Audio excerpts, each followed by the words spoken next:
Na mtazamaji wangu, natumai mzima na buheri wa afya popote pale ulipo. Kwa mara nyingine, karibu tena katika YouTube channel yetu. Mtazamaji wangu, leo hii ikiwa ni tarehe 20 mwezi wa 5 mwaka 2026, habari njema zinazozidi kutufikia katika dawati letu la habari hivi sasa ni kutokana na Godfrey Malisa, kwani kesi ya uhaini ambayo imekuwa ikimkabidhi imeweza kufuatiliwa mbali na mahakama kuu ya huko Moshi. Ila mtazamaji wangu, kabla niweze kukufahamisha zaidi, iwapo ni mara yako kwanza kupatana na video zetu, ni vema uweze kuelekea moja kwa moja katika ukurasa wetu rasmi wa YouTube, uweze kubonyeza maneno yaliyoandikwa subscribe chini ya video hii. Muhimu kabisa, uweze kulike na kushare video zetu kwa makundi mawili ama matatu. Naam, mtazamaji wangu, tetesi zilizoweza kuwa awali ni kuhusiana na uhuru wake Mheshimiwa Tundu Lissu uweze kuwepo mwezi huu wa 5, ila kile ambacho tumeweza kukishuhudia leo hii ni habari njema kwa idadi kubwa ya wananchi wa Tanzania baada ya Godfrey Malisa kwa kesi ya uhaini iliyokuwa ikimkabidhi imeweza kufutiliwa mbali. Hii hapa ikiwa ni dalili hii ikiwa ni dalili nzuri kuhusiana na kesi ya uhaini inayozidi kumkabidhi Mheshimiwa Tundu Lissu, ambayo wachanganuzi wa mambo ya kisiasa waliweza kuweka hadharani kwamba Mheshimiwa Lissu katika uchaguzi ulioweza kupita hakuweza kuwa na nia ya uhaini katika Jamhuri ya Tanzania. Hii hapa leo hii imeweza kuthibitishwa kwa kesi ya uhaini iliyokuwa ikimkabidhi Godfrey Malisa. Mtazamaji wangu, hii hapa inazidi kuashiria wazi kwamba uhuru wake Mheshimiwa Tundu Lissu haupo mbali, na pia kwa jinsi ambavyo tunazidi kushuhudia chama Chadema hivi sasa kufanya mikutano mikoa mbalimbali, kile ambacho hakijaweza kupatikana katika rali hizi za chama Chadema ni uongozi wake Mheshimiwa Tundu Lissu. Hivyo basi, kama chama Chadema kiliweza kupewa nafasi ya kurejelea siasa za Jamhuri ya Tanzania kikamilifu mwaka 2026, basi moja kwa moja uhuru wake Mheshimiwa Tundu Lissu nao haupo mbali, kwani sote tunafahamu kwamba siasa za mwaka 2025 ndizo zilizoweza kuchangia Mheshimiwa Tundu Lissu kuwa gerezani, wala Mheshimiwa Tundu Lissu hakuweza kuwa na nia ya uhaini katika Jamhuri ya Tanzania. Na mtazamaji wangu, hii hapa kwa mara nyingine ni habari njema kwa idadi kubwa ya wanachama wa chama Chadema na hata idadi kubwa ya wananchi wa Tanzania, kwani kwa jinsi ambavyo hivi sasa mahakama zimeweza kuanza kufanya kazi sawia na maafisa wa polisi wanaozidi kushika doria hivi sasa, wakiona umati wa chama Chadema ukiomba uhuru wake Mheshimiwa Lissu, na pia umati huo wa Chadema unaozidi kuhudhuria rali za viongozi wakuu wa chama Chadema. Mtazamaji wangu, anazidi kutoonyesha uoga wote ule kwa maafisa wa polisi, tofauti kabisa na tukio lililoweza kushuhudiwa katika maandamano ya amani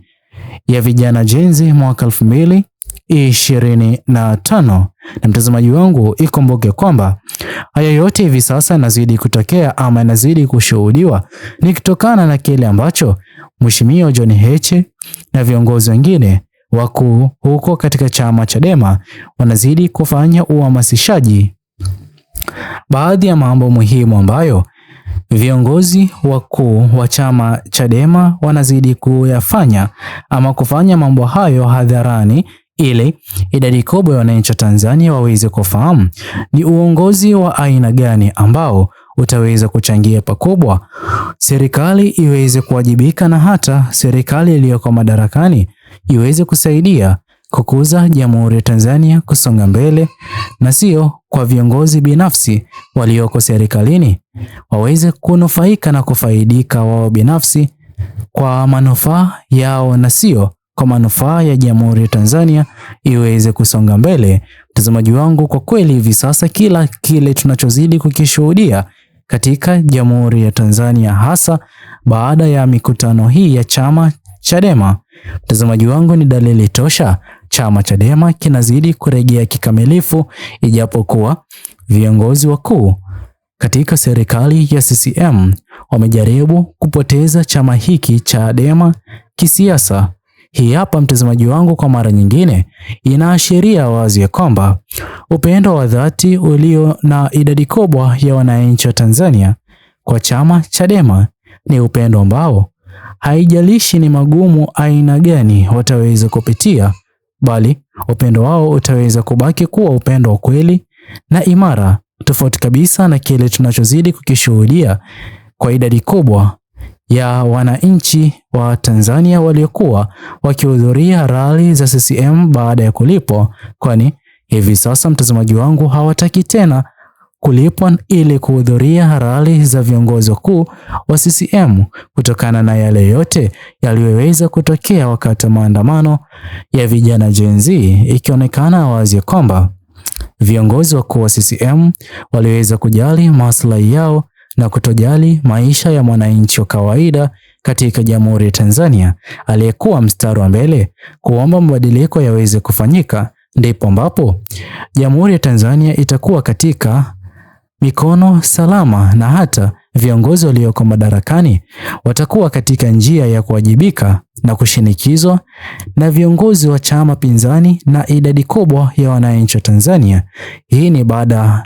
ya iwapo viongozi hao wa serikali ya Rais Mama Samia Suluhu Hassan wangeweza kukubali kufanya baadhi ya mapendekezo yaliyokuwa yakipendekezwa ya kwamba kuweze kuwa na uhuru kwa vyombo vya habari, pia kuweze kuwa na nafasi ya kukosoa viongozi walioko madarakani iwapo hawatakuwa tayari kuwajibika na kufanyia mwananchi wa chini nchini Tanzania kazi. Pia idadi kubwa ya wananchi wa kawaida kutokana na kutozwa kodi wanayozidi kutozwa, basi gharama kubwa ya maisha iweze kupungua, ila hilo halijaweza kushuhudiwa ama hakuna lolote lile la aina hiyo limeweza kushuhudiwa. Viongozi wa ngazi za juu wakiendelea kuishi maisha ya raha, tofauti kabisa na mwananchi wa kawaida hivi sasa anayezidi kupata kipindi kigumu kutokana na kupanda kwa gharama kubwa ya maisha chini ya uongozi huo wa CCM. Na iwapo serikali hiyo ya CCM ingeweza kusikiliza baadhi ya mambo yaliyokuwa yakipendekezwa na Mheshimiwa Godfrey Malisa, Mheshimiwa Humphrey Polepole, Mheshimiwa Tundu Lissu, leo hii mtazamaji wangu, uongozi huu wa CCM usingekuwa kwa hali ya kupingwa na kukosolewa jinsi ambavyo wanazidi kupitia, na wao kuanza kuamua viongozi kama Godfrey Malisa kuachiwa huru. Hii ni dalili tosha ya kuonyesha hata Mheshimiwa Tundu Lissu, Mheshimiwa Humphrey Polepole nao hivi karibuni wataweza kujumuika na jamaa zao na hata idadi kubwa ya wananchi wa Tanzania wanaozidi kuwafuatilia. Je, mtazamaji wangu, wewe mtazamo wako ni upi